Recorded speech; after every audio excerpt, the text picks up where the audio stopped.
Hello and welcome back to Julie's Coffee Catch Up, and today we're at the Glades Golf Course in Robina, which is absolutely stunning. So I did do a video earlier just to show you where we are, and this morning I'm having a coffee catch up. Cheers. Cheers. With Jason from Wild Squirrel Technology. So, Wild Squirrel Technology. There are so many technology companies around the place, and it's knowing who does what and how that can help. Kind of my clients and people that are watching this video is, who fits in where within businesses, because I manage commercial properties. A lot of my clients are business owners, and obviously the people that own the properties are business owners too. And it's about finding out who fits in where. And with the word technology, there's so many aspects to it. So I kind of wanted to just have a catch up with you today to find out where you fit in in all of this technology world. Because we've got cyber technology and we've got this technology. So where does Wild Squirrel, tell me a little bit about yourself. So I guess the easiest way to describe it is, if you're sitting there and you've got so many different areas of the technology you need to know, like cybersecurity is a big one, as you mentioned. Other ones are CRMs. A lot of businesses operate just on spreadsheets and Xero, and they don't operate with the CRM, which loses a lot of data, a lot of background knowledge, and a lot of reporting capability to help them understand, okay, who are my customers, who's actually buying, what messages came through okay, and cut through properly. So I can help in those areas. It's really more, Wild Squirrel was set up because I watched a lot of business owners make bad technology choices because they were. I'm sure we've all been there, haven't we? We've all said we need this. We all need this, and then realise that you don't need it. You look up, you go on the internet. Hey, look, I need this technology, and we sold 1,000 different things. Yeah. And who do you call for advice? Yeah. Because anyone you call is going to be a salesperson, and they're going to go, oh, you don't want to buy one of those. No, they're rubbish. You want to buy the ones I've got in stock because they're the best. It happens all the time. Yeah. And I saw she's a lady we worked with recently, does HR. She's an HR consultant. And she was looking at something like $500 a month and $80,000 deployment fee for a CRM that was just way too much for what she needed. She only had 15 staff. Wow. And that was going to be, and I'm like, yeah, but it's this big well-known brand, and I don't, we've got them for everything else. And like, yeah, but they're made for the Telstras of the world, not for a 14-person small business, medium-sized business. Well, this is it. Even if you had 100 people, that'd still be a lot of money. Yeah. And so this is the sort of thing that I help with, is understanding where your business is at now. Where are the gaps in where you should have coverage for cybersecurity or whatever it is? Where are the gaps in technology, and how do we use technology to delay future costs? So if you were going to have to hire someone to do your bank recons or whatever it is, whatever there's an admin task in the business that takes up most of your time. Yeah. Chances are there's a piece of technology that's there that can automate all of that or fix it or make it a lot more efficient.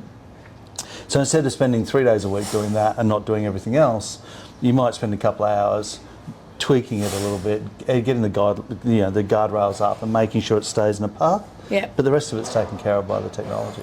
And so finding those things is what I do. So you kind of, you come into a business and you holistically look at what they've got and then what they need. Yep. Do you then find the product for them or the person for them, or do you provide that product for them? So generally I'll find the people and the product for them. Right. I can in some circumstances, so around the CRM side of things, I partner with a couple of different people who can do some implementation work. Yep. If that's the right CRM for them. Right. So there are sometimes I'll do that, but generally I'll find a business that they can work with, and that's a direct commercial relationship with them. Okay. It just depends on the technology and what it is.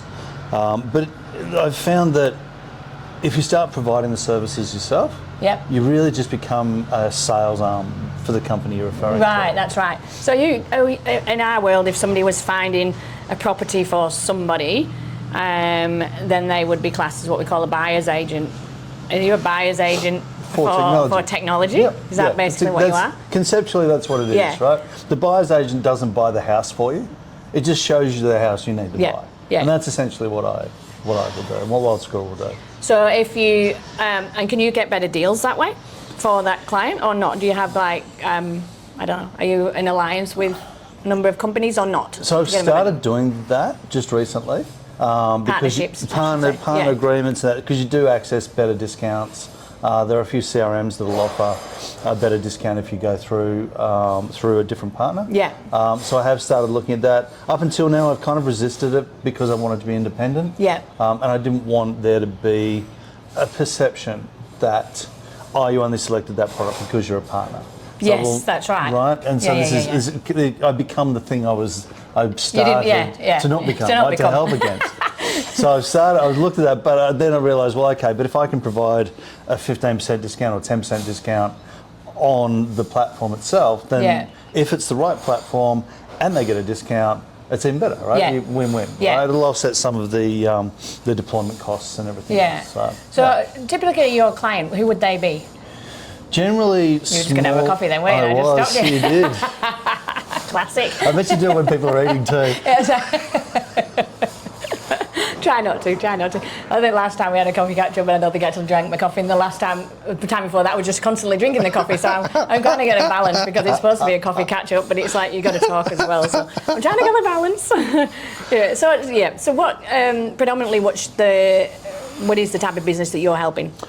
Generally, it's companies that have either gone through a bit of a period of growth and their technology hasn't kept up, or it's people who are kind of around that 3 to 5 employee mark, and they know that if they can just get a bit more efficient, they can get to 10 really quick. Yeah. You know, they can expand the business and really start getting out either new products, new markets, new lines of business. Yeah. You know, different areas, like a buyer's agent that branches into instead of just being on the Gold Coast, they do Brisbane as well. Yeah. Well, then they need to hire an admin person and 2 buyer's agents to manage that office. Yeah.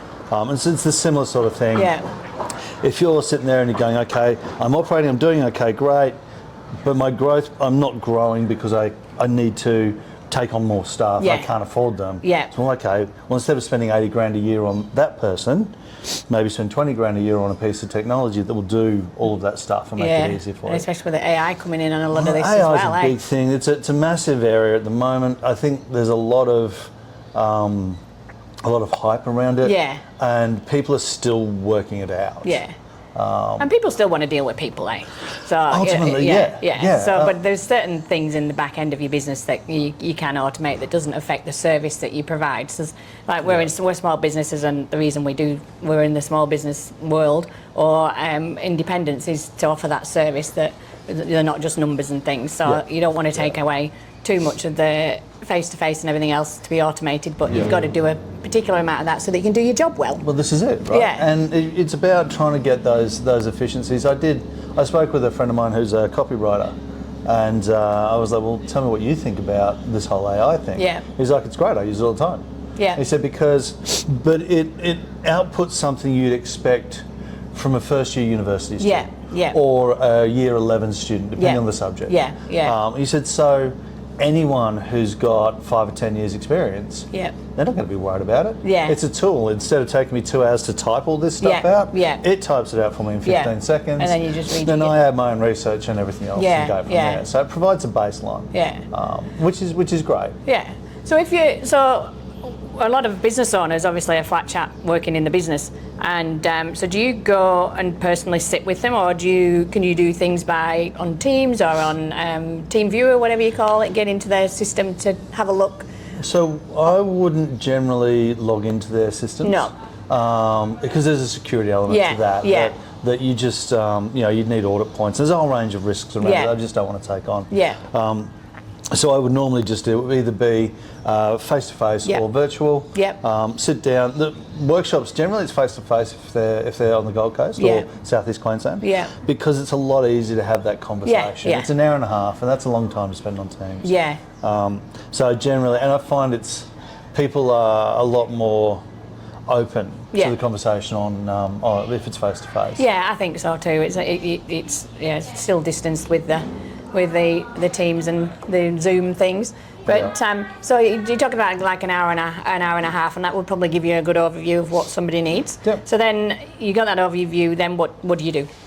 So I'll take that, and so we'll have a look at. So the overview covers the business plans. So and at a high level, I don't need to know the nitty gritty. Yeah. This is how we're going to execute this. Yeah, that's right. Because there's a certain level of corporate, commercial confidence. Yeah.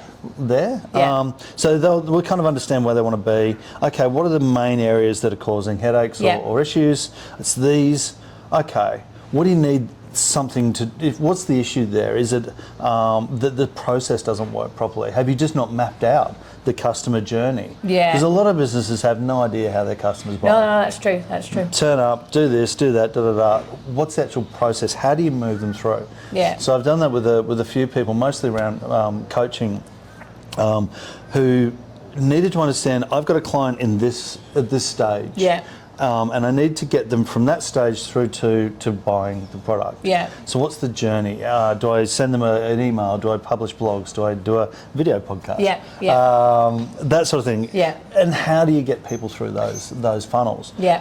And this is where a good CRM will come in handy. But if you're just sitting down going, okay, this is the bit of technology. So IoT sensors if you're in manufacturing, that sort of thing. Yeah. This is the thing that we need. Here's the data we need to collect. This is where I want to get to. So let's map that path from a technology perspective to align with your investment goals over that same period. Yeah. So if you've got $100,000 to spend over 3 years, well, you don't want to spend $100,000 in year one and have nothing left. Yeah. Equally, you don't want to spend $5,000 in year one and be completely, behind the eight ball for the next two. Yeah. So there's a balance there between the two.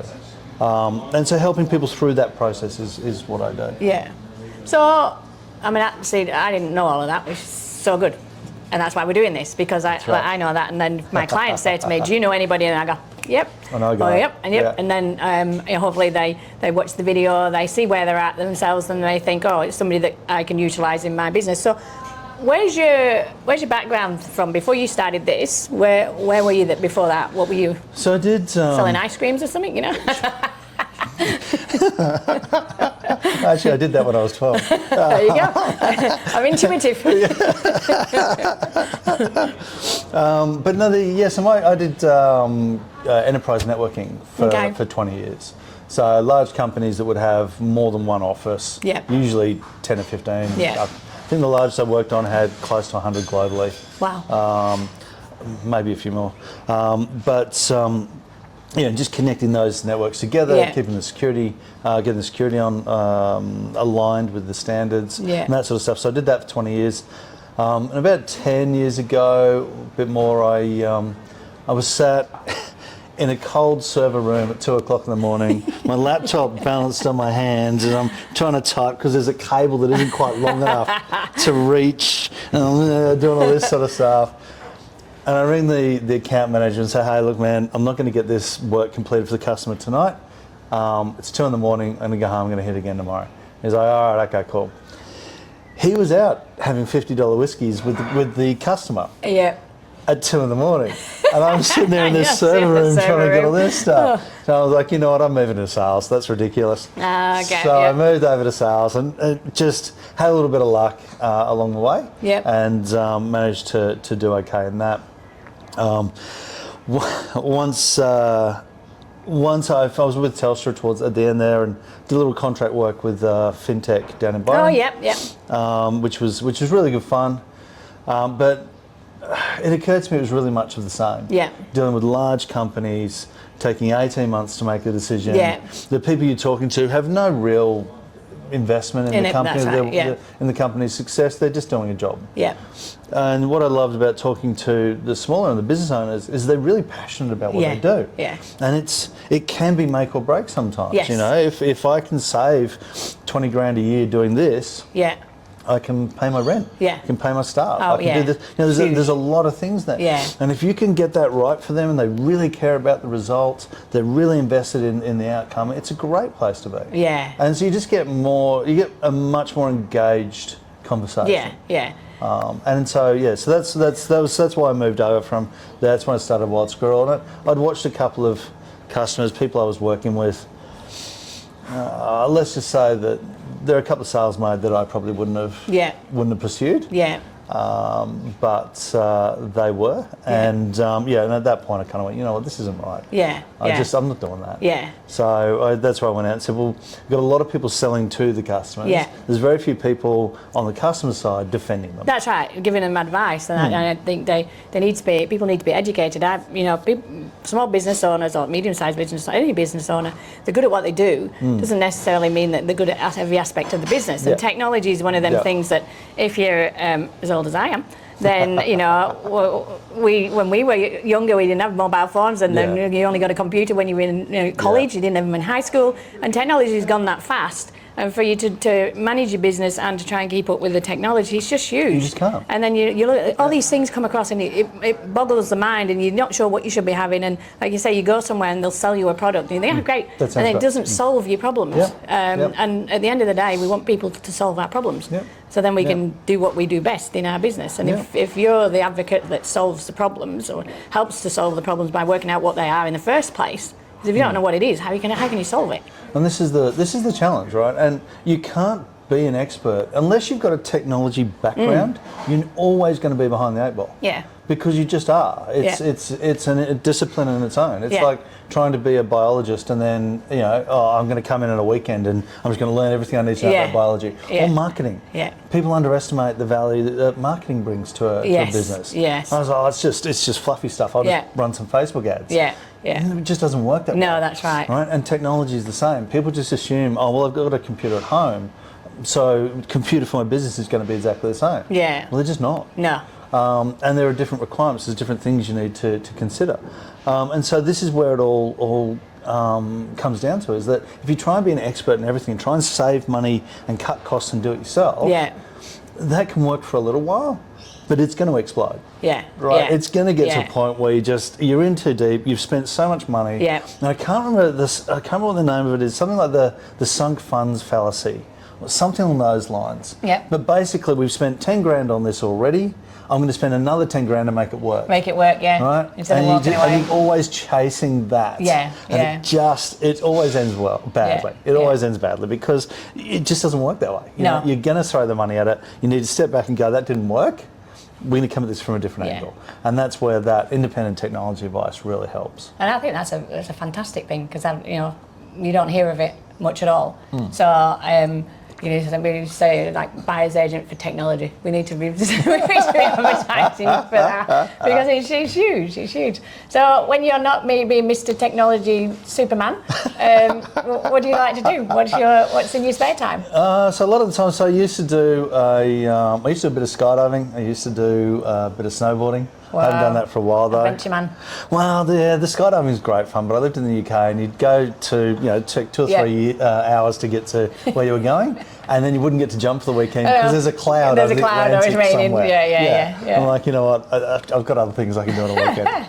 So so I stopped doing that. Snowboarding was great fun, but of course you only go once or twice a week. But at the moment, it's a lot of it's just camping and getting out with family and friends and enjoying the outdoors. Enjoying living back in Australia. I mean, we're sat here on the Glades Golf Course, and honestly, I'll show you in a minute. But the view is spectacular, and they do good coffee too. So there you go. So that was our coffee catch up. So if somebody wants to get in touch with you, then Jason, how do they get in touch with you? So usual channels: LinkedIn.